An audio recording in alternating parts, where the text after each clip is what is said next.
rewind to 2010 with the very first Avengers movie. 2012. Well, 2012. Yes. And once again, Charlie, I'm glad that you're paying attention. So, anyways. I know the Avengers definitely has a big part of me because I got to see it before everybody else did because I worked at the theater, a movie theater and we had an employee sneak for this movie before anybody else got to see it. Before it was that Wednesday night I got to see this for an employee sneak, and then the next day it would open live to everybody. So like that. That's why it's like, yep, the Avengers. Like I know the day because I saw this before everybody else got to see it. You see, I didn't have that luxury. Mm-hmm. You know what? My friend and I, he was the X-ray tech at the hospital. I was working housekeeping. I was already off on my day off. He calls me up because I'm skipping work. We're gonna go see the midnight showing of Spider-Man. I'm not Spider-Man, of the Avengers. I'm like, yes. So what we do, we go into his car, we go on ahead. We're going about 70 to get to the movie theater because it's like 45 minutes away. And nothing is ever close by in Mississippi, by the way. And then I got my friend Kevin holding the seats for me, 2 seats. Because at that time, we didn't do reserved seating. So I'm like, dude, you need to hold the seats for us. Because he was already in the theater. I said, you need to hold the seats. How am I going to do that? I said, I don't know. Think of a way. You have a cup holder, right? Yeah. Well, buy 2 Cokes and also buy a popcorn. Have it sitting in both seats. So the way when we come in and everything, we'll have our seats ready. Well, what am I going to do with the 2 Cokes? Well, those are brought to you by you. So thank you. And we'll pay you when we get there. So that's how we ended up doing the midnight showing. And at first, we ran into some complications because of that whole entire scene where you have Black Widow being tied up. And of course, that scene is iconic. But our scene, actually, that part of the scene got messed up in the movie theater. So they actually had to show it twice. Mm. And that, to be honest with you, the introduction of Black Widow was fantastic. Then you also have the Mark Ruffalo taking the reins of Bruce Banner, and also too the Hulk, and then you also have Hawkeye in this. You have Thor, you have Loki. All these characters coming together, and hopefully that they won't outshine each other. Hopefully they'll have the same runtime as everybody else does. But what do? They take their time to build. They take their time to actually have all these characters in this one movie. But Charlie, tell me your experience though. I mean, being able to see this movie again, this was literally 4 years in the making. That's just what happens, DC, when you take your time and not rush. You get a good product. And also, this is before Josh Whedon needed a hug, and he just needs to be away. Like, what he did with this movie, oh my God, this movie was so good. It's, like, again, I love this movie. It was so, like, the action sequences were great. Like, the whole Battle in New York sequence.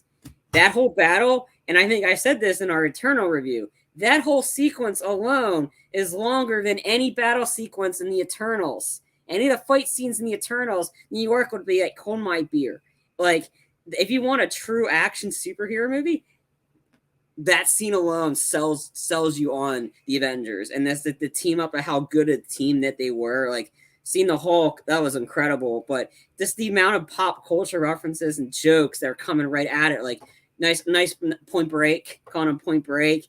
And that joke is being used. That was used to start up the jet in Ragnarok. Point Break. That's what Thor had, Hemsworth had to say to get the jet working, because Tony Stark coded it as Point Break, and because it's nice, like all the little references. That man's playing Tetris. He didn't think we see him, but we did. And just like, yeah, it's changed the game, and it introduced Thanos. This movie introduced Thanos. Like, again, I remember when that end sequence came up. Everyone was like, "Who the heck is that?" And I was like, "That's Thanos." Who? And nobody knew who Thanos was unless you actually read the comic books or somewhere around that realm. Also, too, another thing I want to mention is this: you were talking about the pop cultural references and stuff like that. But my favorite Tony Stark scene is when Thor and Tony are outside in the forest. And he goes, does thou mother know that he wears his mother's drapes?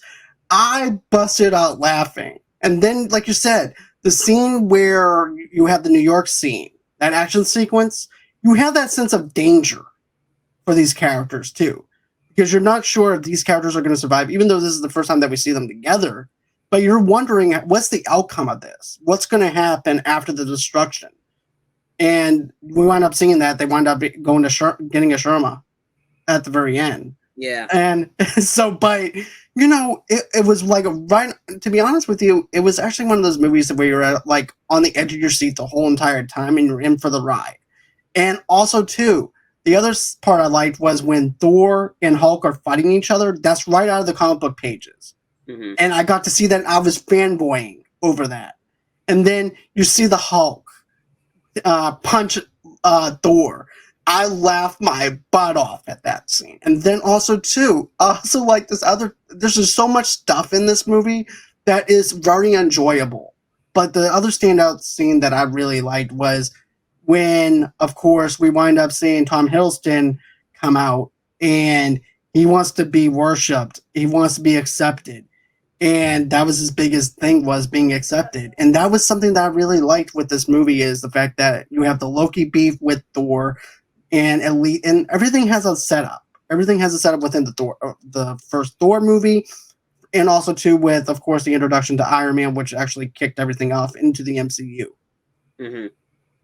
Like, again, also too, like the whole idea of the mind control thing. Like, you thought when he was going up, you thought he's gonna mind control Tony Stark, and luckily that chest plate he had saved his life. So before getting mind control. But the scene I was referring to after you talked about that, when I was like the slamming on the ground, is when the Hulk beat the crap out of Loki. Like, and he calls him a puny god, and he's just like, like, again, that was so funny. I think Ruffalo is the best Hulk, and I got to see him where I work. Like, he was walking through one of the tunnels, and he waved at us, and I got to see Mark Ruffalo. I was like, yeah, that's pretty cool. Wow, that's cool, dude. That's really cool. So but yeah, I mean, Ruffalo was great as the Hulk. Like, everyone was good in this movie. And then, like, and the other thing too is, like, Coulson. Like, that was the whole question after. Did Coulson really die? Yes and no. Yes, because, well, he did. No, you got to watch Agents of S.H.I.E.L.D. to find that out, because there's a lot of, like, the Agents of S.H.I.E.L.D. goes into a lot of the reasoning how he became not dead. And that's interesting, because I think there's always teases for his, like, those cards were in his locker, and they had blood on them, but it didn't look like real blood. It looked kind of like fake. So that kind of led to the speculation maybe Coulson really isn't dead. I don't know, but that was the big question mark at the end of it. But yeah, it was just, yeah, I mean, there was a lot of references in it, but the action was great. Like, again, this is, if you want a real good Marvel movie, this is a good one. And then Civil War is like, not Civil War, Winter Soldier is like, hey, we can do this too. we can do some action too. And yeah, and this Captain America, the Winter Soldier, that's why that one jumps this one as my favorite Marvel maybe MCU movie, because the Winter Soldier is just awesome, and it changed the game for everything. It definitely does, and it sets up beautifully for the next phases that we have in stored. So that's something else I liked about it. And at first I wasn't sure how Mark Ruffalo was going to do, because I was so used to Edward Norton, Bruce Banner, because I liked him so much. But then I winded up seeing what they did with Mark Ruffalo's character, and even though that's the same Bruce Banner that we got from that version of that Hulk, I still enjoyed it. I still enjoyed seeing Mark Ruffalo. I love the special effects for the Hulk. They finally got the Hulk special effects right for once. And yeah, I thought this movie was perfect the way it is. I still go back from time to time to revisit it, even seeing Steve Rogers on the screen and everything and stuff like that too. When he becomes Unfrozen, now he's actually part of this world that's actually broken, which is a different America than when he was fighting for. So now he has to learn how to adapt, and also too of the ways of life and the things that he missed out on. So I liked how they were able to do that. So, anyways, I think that's everything that I had wanted to cover. What about you? No, I think we covered all. Avengers is a good movie, and it definitely helped kick off the MCU. I mean, and the fact that it's 10 years, that's crazy.